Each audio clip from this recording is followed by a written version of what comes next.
Welcome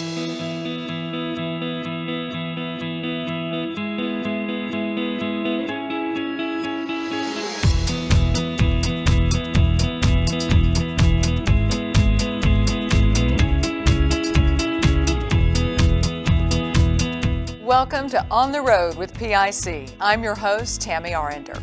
On today's edition, we'll be discussing two topics important to our customers, the latest in Gilt eligibility for breeding and breeding management for best farrowing rate results. We will start our discussion with PIC Global Director for Applied Reproduction, Dr. Juan Carlos Pinilla, and PIC Technical Services Specialist, Brad Schimmer, right after this.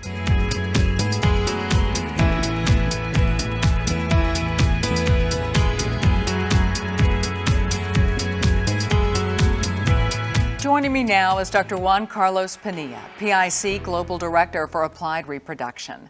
Juan Carlos, why is it so important that gilts meet the eligibility requirements for breeding? Yeah, it is important because it sets them up for success in the first parity and also in the subsequent parities. But on top of that, it helps to the financial performance of a sow farm. Now, genetic progress has accelerated over the last decade. So in turn, shouldn't we update the PIC Gilt's eligibility for breeding recommendations? Definitely yes.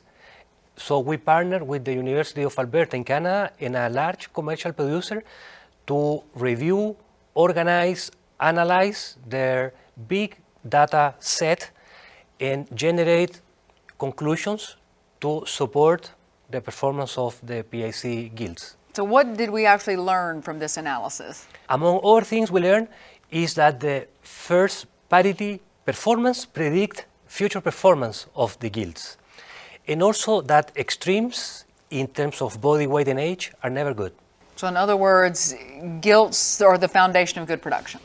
Yes, they are. They are a solid base to start with. And do they actually drive farm success? They do, and if they are not well managed, they could seriously jeopardize the possibilities of being successful. Now, there are four components that PIC uses to define gilt eligibility for breeding, and they are age at puberty, age at first breeding, body weight at first breeding, and number of estrus at first breeding.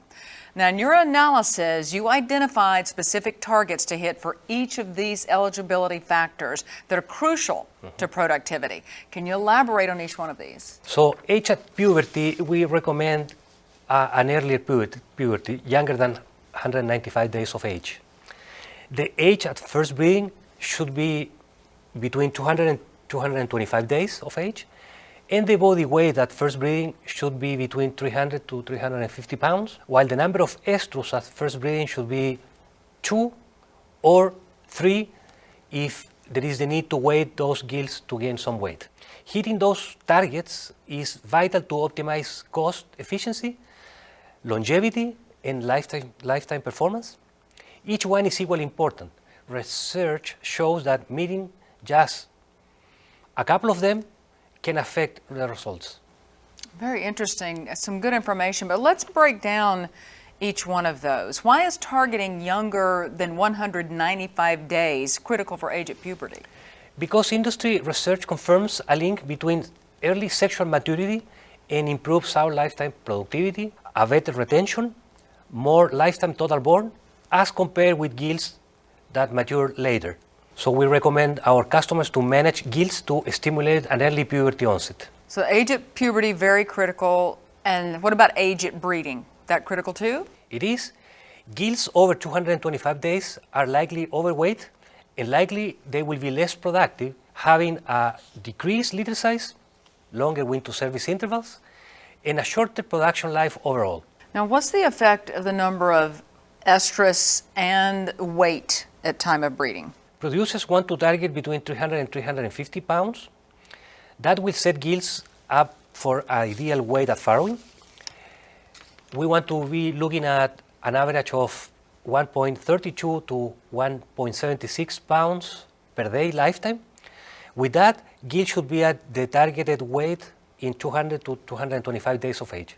So if the 300 to 350 pounds is the target, what are the consequences of breeding gilts that are below that recommended weight? Yeah, there will be lower litter sizes, And also there will be a decreased performance during first lactation.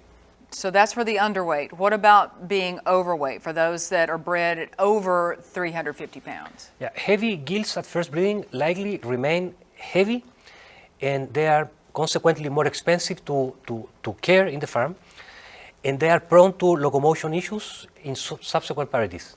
Seems like a lot of information to keep up with, especially if you have a large number of gilts. But I know that PIC and Kansas State University have come up with a tool that helps keep all of this information basically right in the palm of your hand, right? That is right. The flank tape eliminates the guesswork and makes it easy to tell if you are within the ideal weight range. It is color-coded, so red means that the gilt is under 300 pounds, yellow means that it's over 350 pounds, but if it is in the green area, it is right at the target weight for breeding. Well, it definitely takes the guesswork out, and that's what we like. Now, the fourth component crucial to productivity is the effective number of estruses. Can you expand on that? Yeah, you want to target breeding on the second estrus. Research showed delaying breeding into the second estrus positively affects litter size. Gilts bred in the second estrus also stay longer in the farm, and producers should delay the breeding to the third only to gain weight in the gilts. So to recap, the four components to determine gilt eligibility for breeding are age at puberty, age at first breeding, body weight at first breeding, and number of estrus at first breeding.